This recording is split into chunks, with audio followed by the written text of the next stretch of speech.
Father Joshua Whitfield is the pastor of St. Rita Catholic Community Church in North Dallas, Texas. He was an Episcopal priest, but came into the Catholic Church after he converted in 2009 and was ordained a Catholic priest in 2012. So now he and his wife, Ali, and 5 children reside in North Dallas, serving the Catholic Church. Father Joshua holds degrees in English and history from Texas Tech University in the United States, but also degrees in theology from the University of Leeds and Duke University. He is very committed to improving preaching, and he's very committed to the quality of Catholic preaching, and has been involved in that in many, many ways, seminars and talks, and especially through his writing. He's written several books on various subjects, and one of them in particular on preaching, this excellent book, The Crisis of Bad Preaching. I strongly recommend it, and has recently come out with a new book in 2024, Why Sunday Matters. But on top of that, on top of this busy life with family and parish and all the work he does in preaching, he's also a columnist where he writes for our Sunday Visitor, American Magazine, and so on. And I'm sure I've only touched a few of the things that Father Joshua does. So, Father Joshua, thank you so much for taking your time. Be here. Yeah, thanks for having me. So we are speaking in this series about not just the preaching that preachers, that deacons, that priests will do on a regular basis, the Sunday preaching, the daily mass preaching, and so on. But we are looking at those particular situations that pose particular challenges. Sometimes I look at that in terms of the kind of preaching that you really would never want to give, but because of our commission, because we've been commissioned by the church, because we have been ordained into the service, we do what God puts in front of us. And sometimes very difficult things come in front of us. So this is what we're looking at now. And Father Joshua, can you describe a situation that you faced, which was particularly sensitive or particularly challenging, that required some very special thought? Right. I can think of a few. I've been preaching for a long time, and I remember the first homiletic challenge was September the 11th. I was a seminarian and in the Episcopal Church, and so you could do this. And the pastor that I was serving with, I think unwisely, continued to let me preach that following Sunday. I wouldn't have done that if I were him. But that was the first time I knew that something was really different and really demanding about the moment of preaching. Sandy Hook in 2012, that terrible shooting in Connecticut, was the Friday before Gaudete Sunday. And I remember I was a Catholic priest by then, and I had to completely scrap what I thought I was going to preach and go an entirely different direction. There are also funerals of all kinds. Just recently, and the most difficult one for me, I think thus far, has been just this past summer, a few months ago, when 2 of our parishioners, 2 young girls, 2 sisters, died in the flooding in Central Texas. And it was a double funeral. And it was, as you can imagine, because there were 2 very dear parishioners and students, and their mom is one of our teachers. And so it was a profound moment in our community, and a profoundly sad moment. And the bishop came and celebrated, and I was very grateful for that. But I preached, and that was a really, really challenging. So in this situation, a number of things are coming together. There's a natural disaster, which raises all kinds of questions. Why does God permit natural disasters? There's a local tragedy, right? And then on top of that, it's a tragedy which is very close to home, affecting parishioners in your parish, and not even just a casual parishioner, but someone sort of a dedicated parishioner, maybe a daily, somebody who Right. recites the rosary daily and so on. And so a lot of very difficult things are coming together. Right. What were the things that you were thinking about in terms of what do I need to be careful of? What do I need to think of? What are my challenges here? Uh, how did you weigh this as you started to do preparation? I think, I've learned over time as a preacher that I'm not called upon to answer all the questions.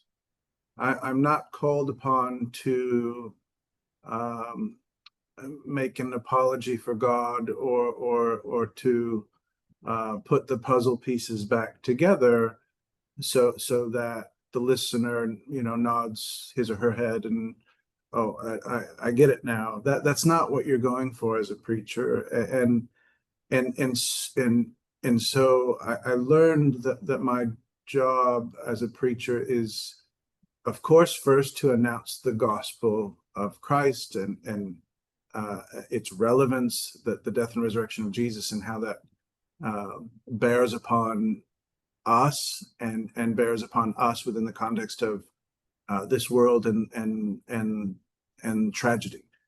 But to get to that gospel uh, proclamation, I have come to believe that I really need to pay attention to what Aristotle called pathos, and that is the context, not just of the of what's going on in the world or in your local community, but within the heart. If someone is heartbroken uh, in your pews, it does no good to tell them that they should not be heartbroken, but you should create a space, I believe, so that they can be heartbroken by the altar of God, and know that there's communion possible in that context. So, you know what I'm saying? So, for example, with this recent funeral, I talked again by talking about tears, and crying, and the heartbreak of it all, and how you know uh, Bernanos in the Diary of a Country Priest has this line where he says, agony is itself an act of love, and because you can't, um, under no circumstances in that context would I find it appropriate to try and give some sort of discourse on theodicy. That would be really not smart, I think. Yeah. So your approach was from the get-go, this is not about answering the unanswerable questions, that the primary focus was still to be announcing uh, Christ, announcing Mhm. the Lord, announcing the presence with the Lord. And also, it sounds like what you were saying, to do some kind of communal agonizing or community agonizing together. Those seems to be what you were saying in terms of I your mean, guide rails. the church, instructs the preacher to, articulate meaning, right? And meaning in that context is heartbreak along with hope, and so, we cannot give in to um, a strange sort of concept of spiritual heroism, asking people who have been through the worst we can imagine to have some sort of spiritual stiff upper lip. Um, that has nothing to do with the gospel of Jesus Christ, as far as I can tell. And I think in our Western American, still with threads of Calvinist thinking in the culture, we have, it's almost as if we have to give our people permission to be heartbroken in the presence of God. And as Shakespeare said, if you have tears, prepare to shed them now. I think that's okay.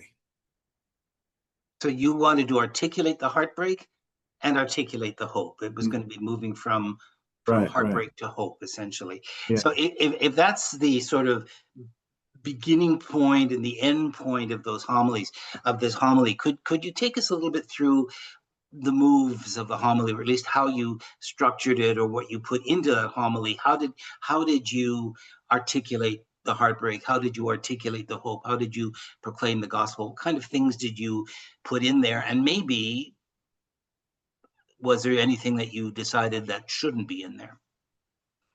Right. With this particular homily with Brooke and Blair, I spoke very plainly, and I said, it is okay to cry. It is okay to have nothing but tears. You're their mother, you're their father. They're our friends. It would be strange if we did anything other than cry. And then I pointed to examples. In that particular homily, I talked about Katha Kollwitz, who is this artist and whose son, German artist in the first half of the 20th century, and her son Peter died in World War I early on, and she journaled and wrote to him and spoke to him through her journaling well after his death, and she has this line where she says there are certain pains that will never go away, nor should it. So that's our school. We have safety drill week, so that's what that is. That's what is in the background. So you spoke directly to the family. You mentioned the mother and father in particular, and then you moved to this example. Then I just moved to that example, and just to say that the pain's never going to go away. It's going to be a scar. And in that point, I've done this before in several homilies where, and I love the image from the end of John's Gospel where Jesus, when he rose from the dead, he still had his wounds, right? And it's from the wounds that he shows the disciples. He says, "Peace be with you," and so, when your children die in a tragedy, that there is no going back to normal, I shouldn't think, and the gospel doesn't ask us to go back to normal. The gospel doesn't ask us to pretend as if our kids have not tragically passed. The gospel sort of helps us search for that peace which is possible through death and resurrection. And then with that image of Jesus and his suffering as sort of the bold assertion that peace can miraculously rise from the ashes, or rise from the dead, I should say. Then we can.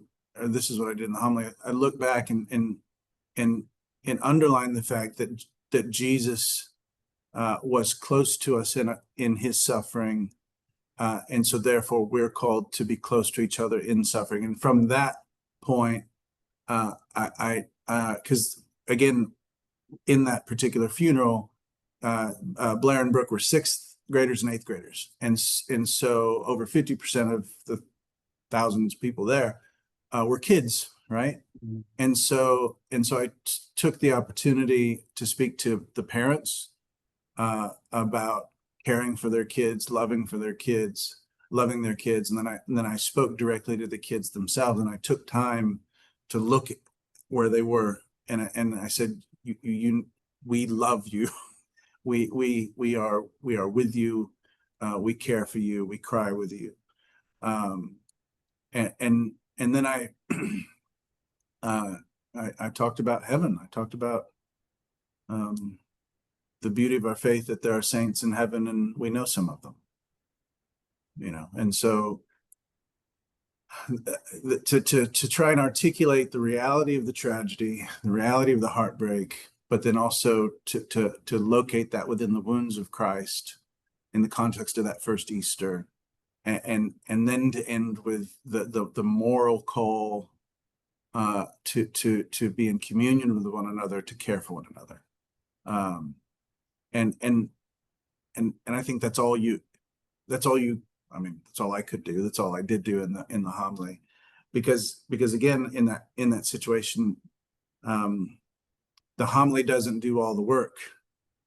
The liturgy does most of the work, and especially in that funeral, I personally felt that the good work of the liturgy, doing this and then doing this and doing this as a community together, that was as healing as anything I could particularly say. So had I gone into that homily thinking I needed to say everything that needs to be said about this tragedy, I think that would have been the wrong tack. Because the liturgy itself is preaching to Right. everyone. That was your point. So you spoke to the parents, you spoke to the children, you made a point, or that you were first of all letting us know that heartbreak is a reality, and that this is not a question of, as you put it, going back to normal. That's not what we were trying to do. We're not trying to put a cover on it, over everything. And you spoke about that example that you had, and then you spoke about Jesus, that the wounds are always with him, but he's resurrected, but the wounds are with him. And then you took us on that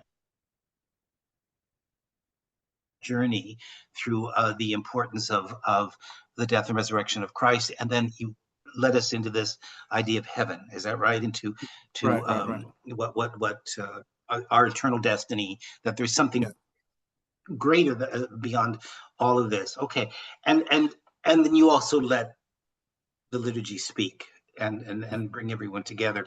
How do you evaluate that homily? How did you feel about the homily yourself afterwards? Did you get any feedback from people in terms of how well it worked for them, or how well it didn't work for them, or whatever? Yeah, I think, most of the feedback was positive. The bishop was there, and he gave me a pat on the back, so that's always positive. But I think with feedback, especially in that acute moment, and I say it in the book about the feedback which has cured a little, I think is the best. And I think if people were listening, the homily helped them. But again, I think it is the case that, especially in that context, some people weren't listening; they were just present, and that's okay too, right? In fact, the dad was listening, the mom wasn't, and because we see each other every day, and she since read it, but in the moment she's not. Thank God she's there, much less paying attention to anything that's being said. And so, yeah, I think I've not gotten negative feedback on that. So far, but I was careful not to pontificate in that homily. Right. So that was going to be what I was going to follow up with, was would there what might have been a possible landmine for this? And one of them might, in a homily, if somebody's not really thinking through carefully, like one landmine might be to pontificate. And what would you mean by pontificate? Like what could have been a road that should not be traveled for this? If I were to ever go in the direction of everything happens for a reason, which I think is neither Christian and certainly not Catholic, or even had I hedged my bets, as you sometimes hear people do, and say, we can't know the reason. Even that I find objectionable, because I don't understand that. I just think that's terrible theology, and to give any sort of impression to the listener that you as the preacher think that that there's some sort of reasonableness to tragedies like that, I think is a mistake. I also think one has to be careful about what you do have to pay attention to pathos and human emotions and articulate heartbreak, so to speak. But you got to be careful there as well, because you can't become sensational. You can't press that emotional button too much. And what I mean by that is if you make too lurid a reference to the tragedy. The closest I came to a reference of the tragedy itself is that the particular parents, Brooke and Blair's parents, very faithful Catholics, were in actually in adoration when Texas Department of DPS officers found them and let them know they found their daughters. So they were in the adoration of Blessed Sacrament when they got the terrible news. And so I made one sentence reference to being in communion with the Blessed, being in adoration when the terrible news came. That was a pivot point, I believe, in the homily to talk about Jesus being present. But that's I could have gone into all sorts of details, and that would have been inappropriate. That kind of makes sense. You've spoken about the importance of pathos in this, and I'm just it has just raised a quick question for me about personally, in terms of the ethos of the preacher. Did you find this emotionally difficult? Were you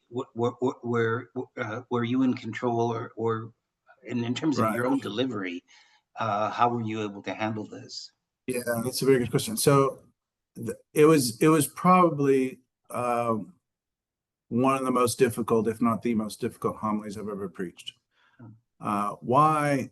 Because and again, I'm a convert. I'm a married priest. I've got 5 kids, and 2 of my kids were Brooke and Blair's age, exactly, and so and from what I gather, and that's why I spoke to the parents as well in the homily, is for all of us parents in this community, we were just breaking down at the drop of a hat. It was extremely difficult on us parents, and so yeah, I mean, I had to steel myself to preach that homily. I had to steel myself throughout the whole liturgy, and because on the front end, before it and after, I broke down repeatedly, and so you do have to, and then that's why I used a text, and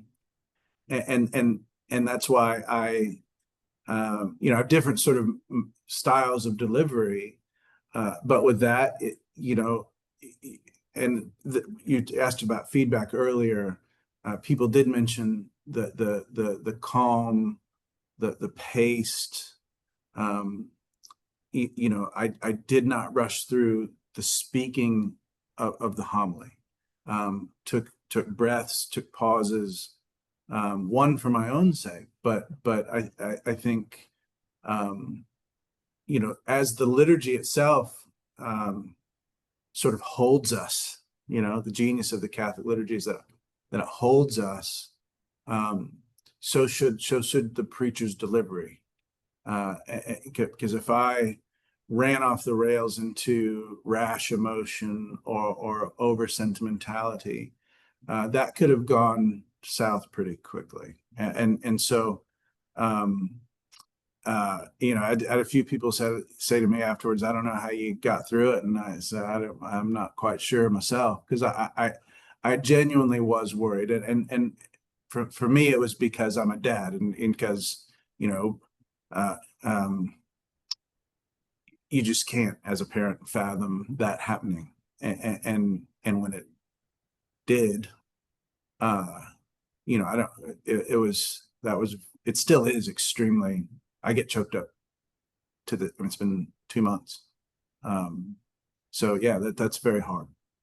And it's not, you're choked up, not just because you're thinking of those terrible things that happen to those children, but in your mind, you've putting your own children to the fore in that Absolutely. place. Yeah. Yeah, Yeah. absolutely. And so, and that's, that's an opportunity and a hazard. When when what you're preaching on or preaching about or what you're preaching within so closely identifies with your own experience, and so you do have to, because if I had broken down in that context, uh, I think the danger is that it would have become about me, and so I really needed to pull through on that in that moment, and so because it can never become you are the preacher and your personality completely matters, because you can't be a deadpan newsreader in that scenario, but you also have to hold it together because it's not about you, the preacher.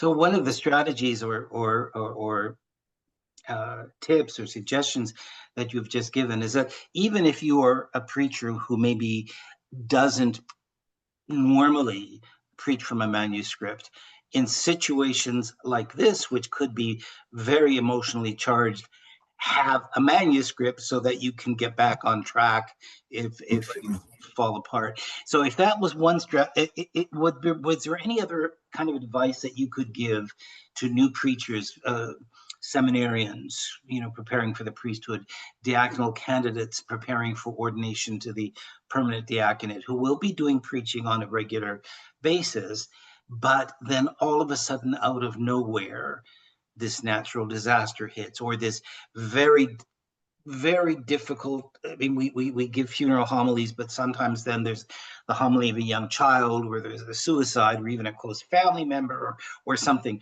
or some other difficult thing comes across their way.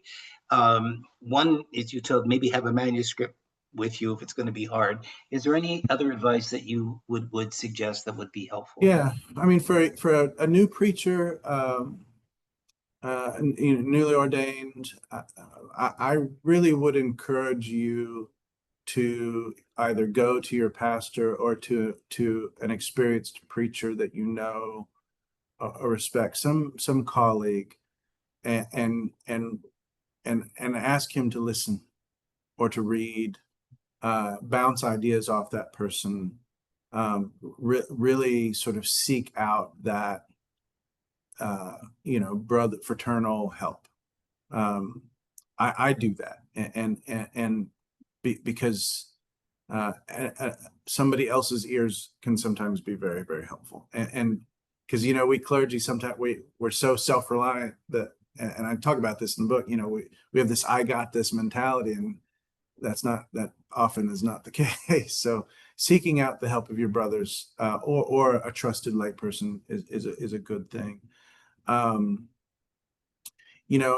then one of the things I have for weddings and funerals is, and in fact, my pastoral care coordinator who runs our funerals and weddings, she's greatest on the planet at what she does. Every binder which has the readings in it, in the back, there's what I call the funeral copia, or the wedding copia, and they're just 4 or 5 pages of quotes, right? From Shakespeare to Prudentius to Thomas Aquinas to Pope Benedict and things like that.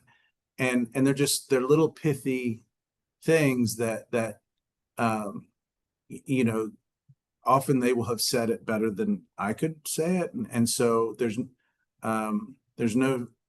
I actually find it quite helpful to say, you know, there's like the quote from Pope Benedict is about where he talks about how he imagines when he goes to heaven, it's going to be like going back to his family and seeing his family or family reunion. It's a beautiful quote. And in a funeral, I'll if I'm stuck or something, or if it seems appropriate, I'll use that as a jumping off point. You know, because we belong to this communion of you know, truth and life and celebration. And so you know me, I'm a big quote guy when it comes to that. And so, you know, and then practice, write it out beforehand. And I can't emphasize enough that if it's a high, you know, if there's a lot of intensity, if it's high emotion, knowing exactly what you're going to say beforehand is going to be helpful, because you don't want to be a deer in the headlights. You don't want to, in an ad lib scenario, say something foolish or cruel, you know, accidentally. You know, because as I tell our people, if they, you know, you don't want to say something that is so outlandish or awful that's the only thing people remember. And so that's why even with the preacher, you got to be careful.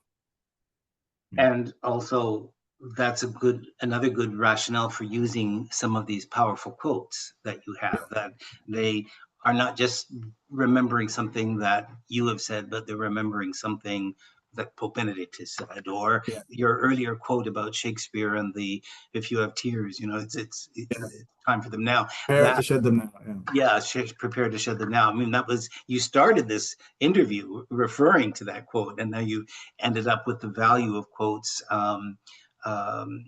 for, you said, as a starting point, as a jumping off point, but maybe also as something which people are going to take away and remember afterwards. You know, what did Father say in his homily about this? And he said, well, this is the time to shed our tears. It comes right out of Shakespeare. Father, thank you so much. This must have been um, a really trying and emotional moment for you, and even to go unpack it again, to go through it. I'm sorry I've made you relive this, to relive this whole thing, as awful as that was. But the advice you've given us, the suggestions you've given us, the trajectory you've given us in terms of how to put something like together is going to be remarkably helpful for new preachers. Thank you so very much. Yeah. And I would say one last thing is to encourage preachers to be very grateful that the people of God, when crisis comes, come to church, and they do want to hear you. They do want to hear the gospel, and so there is a real desire for the gospel to be preached through your ministry, and so it's very important. Yeah. That's why preaching is, as the church tells us, the primary apostolate. God bless. Thank you so much. Take care.